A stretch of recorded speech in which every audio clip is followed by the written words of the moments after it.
because this team is dog water. 38-13, Joe. 38-13. Chicago's first game outside the Eberflus era had a smelly and familiar result.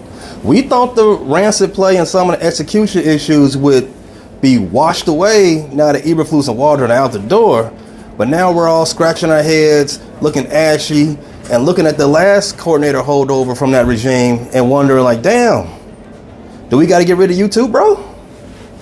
3 extra days to prepare.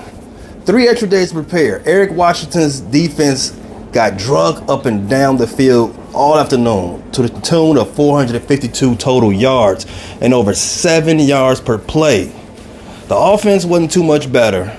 I know the second half, the Bears completely dominated in terms of time of possession, and it skewed the numbers, the stats in the box score to make it look like it was a lot closer than it was. But trust me, I promise you, this game was over at halftime.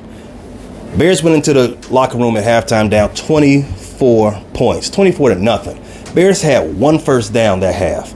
Caleb completed 5 passes and was sacked 4 times. Brock Purdy and Greg Kittle, they hit the overs in my parlay in the first quarter. San Francisco doubled the Bears in time of possession in the first half and had 13 more first downs than they did. They were also 4 of 7 on the third down and had completed the half with 315 more yards than the Bears. We allowed George Kittle to do whatever he wanted out there tonight. He was the player of the game, easily. He had 151 yards on 6 catches, 20-yard catch after 20-yard reception.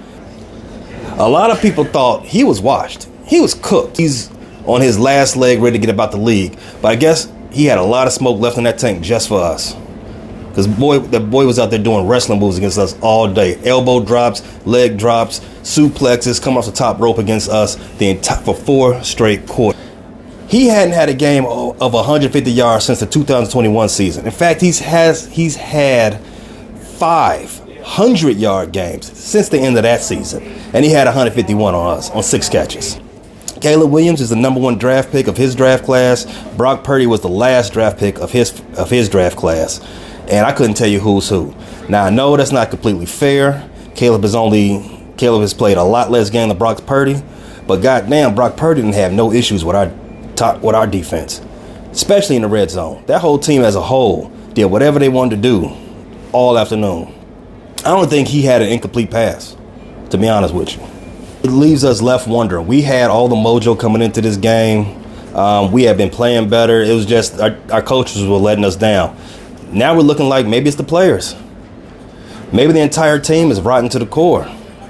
Whatever you think the problem is, it ain't getting fixed in 2024.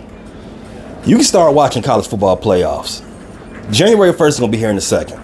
We're in full scout mode once again. 4 weeks left in the season, and we got to be thinking about draft position and mock drafts because this team is dog water.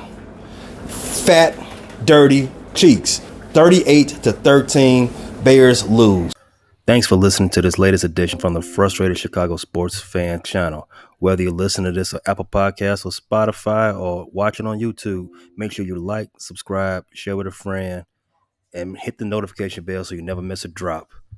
And all my homies from Chicago, we say 3 things: bear down, go Cubs go, and sell the team, Jerry.